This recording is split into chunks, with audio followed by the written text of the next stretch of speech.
Hello, I'm Tom with a list of interesting things. This is going to be another free-form election predictions video, this one on the U.S. Senate. We're going to go over the Senate races that are up this year, identify the most interesting races, and give a prediction on the Senate composition moving forward into 2021.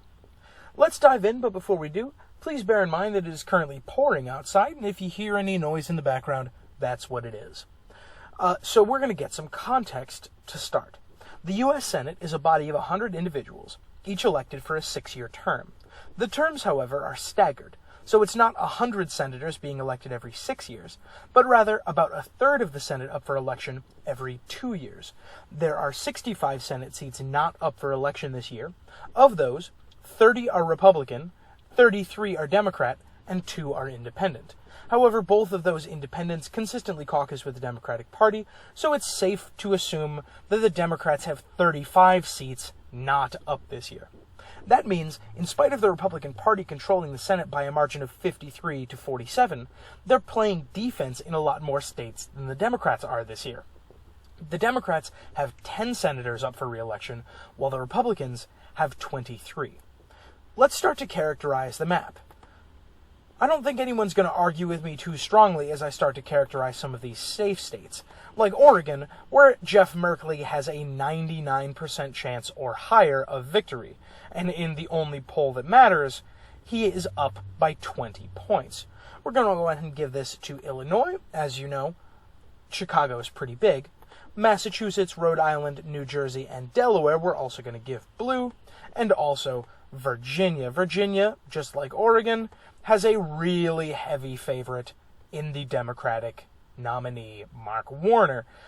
In the polls, he's consistently up by low double digits. He's going to be just fine. We're going to move on to the safe Republican states, and I think in the same way as the safe Democrats, nobody's going to argue against me too strongly. Things like Idaho, where the candidate is up by very, very significant margins. In the only poll that's been taken, I believe Risch is up by, 26 points. We're going to go ahead and give it to Wyoming, South Dakota, Nebraska, Oklahoma, Arkansas, Louisiana, Tennessee. We're going to skip over Kentucky for the moment and click on West Virginia. West Virginia, just like Idaho, has a very heavy favorite in the Republican nominee and very, very large expected vote margins that have been really consistent and even expanding for the Republican nominee on that front.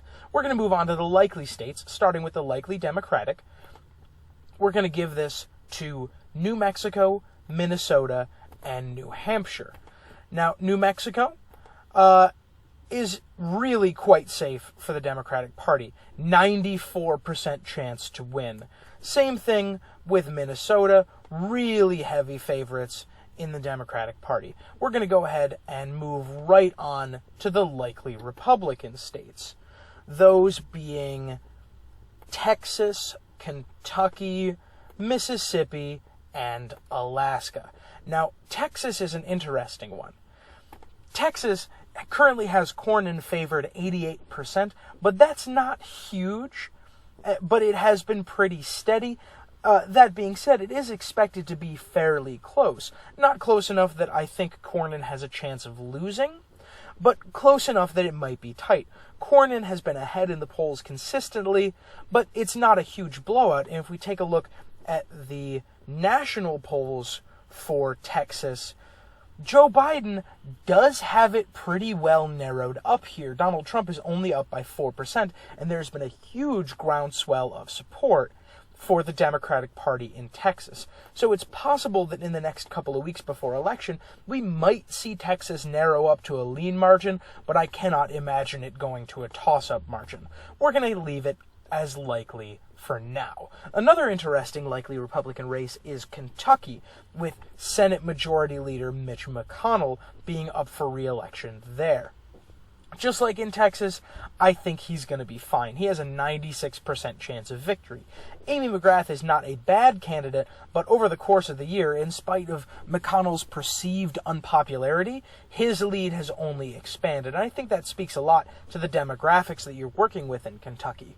McConnell has consistently pulled high single digits to low double digits in the polls. So once again, unless something incredible happens in the next couple of months in Kentucky, I think he's going to be fine. So that's it for the likely states. Now, you'll notice that there's a lot, and I do mean a lot, of uncharacterized states here. We still have a lot of work to do. We're going to start with the lean Democratic states, and we're going to start with Arizona. Now, Arizona features Mark Kelly up against incumbent Martha McSally. Now, McSally is not a bad candidate. She's the incumbent. She was appointed after losing the other Senate election in Arizona to Kristen Sinema in 2018. But she has the unfortunate situation of running up against Mark Kelly. Mark Kelly, noted astronaut. Mark Kelly, noted man who has gotten his picture taken in space.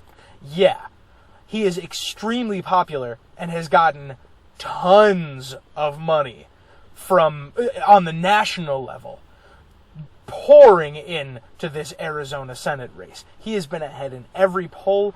I think Mark Kelly is going to be fine, especially considering the national polls in Arizona have been favoring Biden by a somewhat decent margin. Moving right along, we're going to go to Colorado. This is former Governor Hickenlooper. Hickenlooper is favored. You may remember him as that man who tried to run for president for about 45 minutes, and he's up against incumbent Cory Gardner. And as you can see, Hickenlooper is favored, and his lead has only expanded. Now, it's going to be close, don't get me wrong, but Hickenlooper has consistently performed very well in the polls, and Colorado has consistently been a relatively safe state for the Democratic Party for some time. So I think that he's going to be totally fine there. We're going to categorize as likely blue also Michigan and Maine. Now, Maine is another interesting one. Maine, I'm a little hesitant to call likely in favor of Sarah Gideon, especially considering that she's up against a 4-term incumbent, but Susan Collins' popularity has taken some real hits. Collins voted in favor of the Kavanaugh appointment. Republicans in the Northeast are traditionally quite moderate, and they sometimes don't caucus with their national colleagues.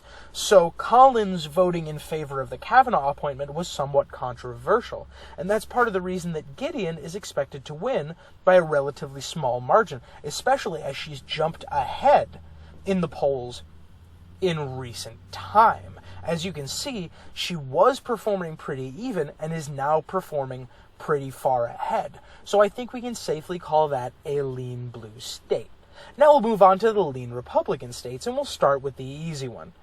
Alabama features Doug Jones. Now, Doug Jones is a fine candidate, but he's a Democrat.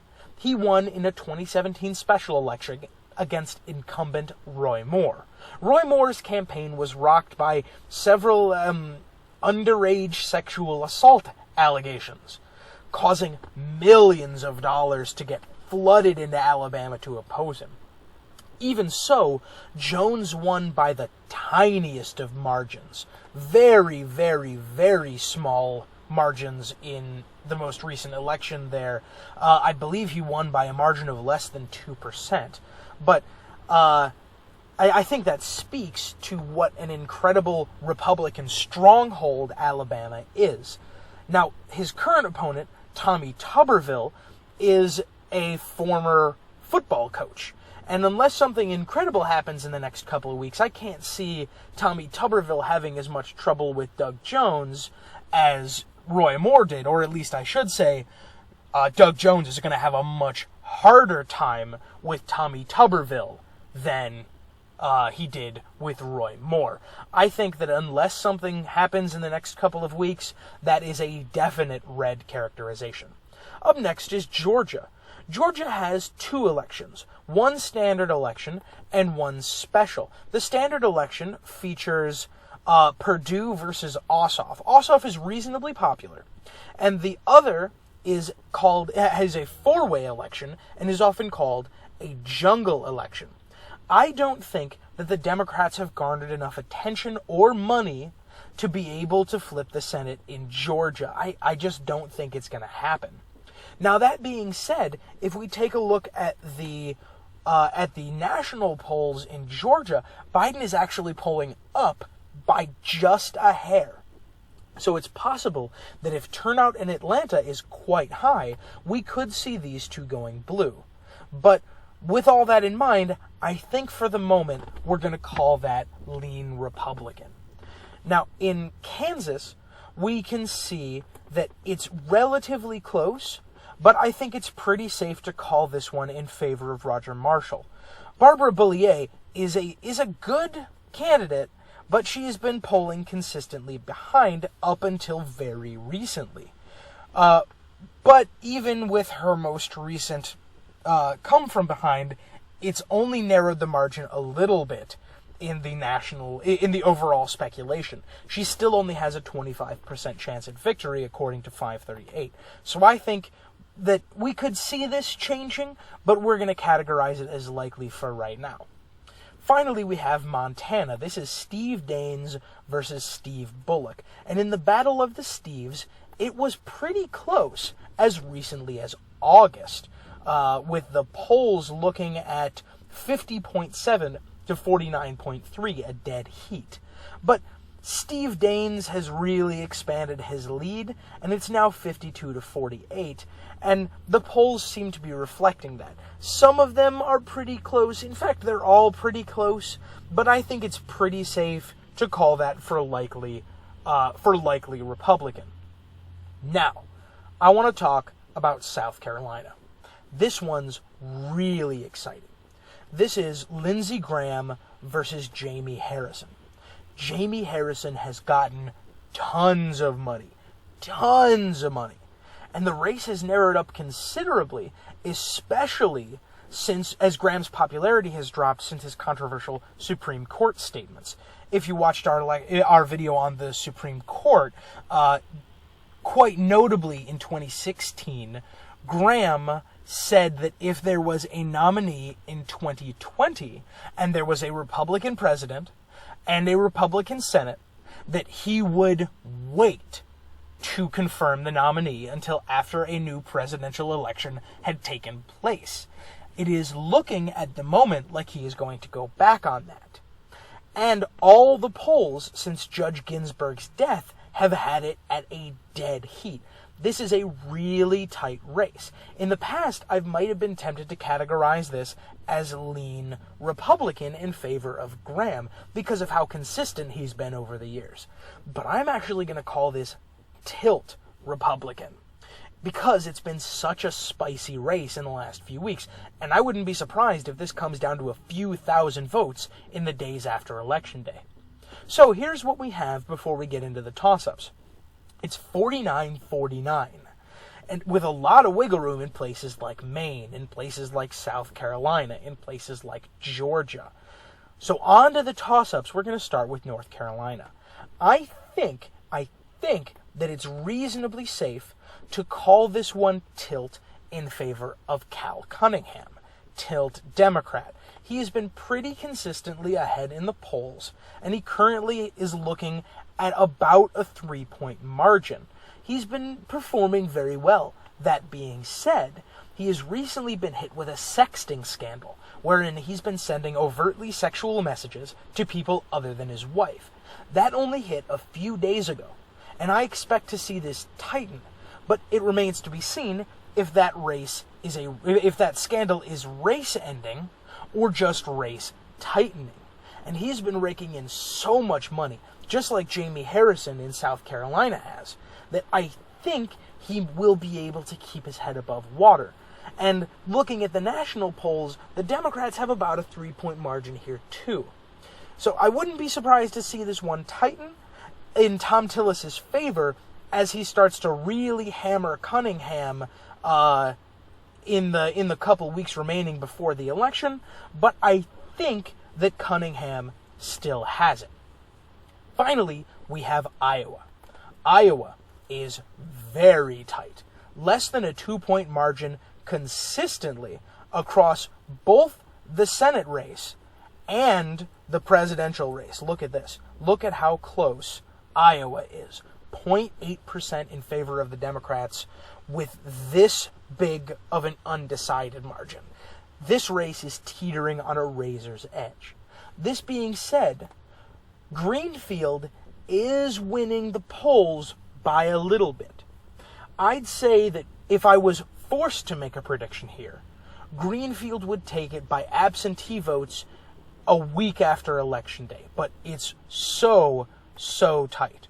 We're going to call this tilt Democrat hesitantly. So that's my official prediction. 51-49 in favor of the Democrats, with a lot of uncertainty in a lot of races. In North Carolina, in Iowa, in South Carolina, in Georgia, in Maine. There is a lot of heat in a lot of these races. Let's assume for a moment that Ernst in Iowa or Tillis in North Carolina takes the race. We'll call Iowa for the Republicans, just for the sake of discussion. This would have an interesting situation where the Senate is deadlocked 50-50. Well, then, the vice president, whoever that may be, will end up breaking the ties. If Joe Biden wins the presidency, then the Democrats will have a majority through Kamala Harris. If President Trump wins re-election, then the Republicans will have a majority through Mike Pence. The entire senatorial map is on tenterhooks, and I am so excited to see how it turns out. I encourage you to subscribe to stay up to date on all the most interesting things. I'll be making continued election predictions in the next few weeks as we start to get voting data on early vote margins and as the races change, so check back for those. Until next time, be like the 2020 Senate elections. Complicated, exciting, and a little unpredictable. And above all, be interesting. I'll see you next time.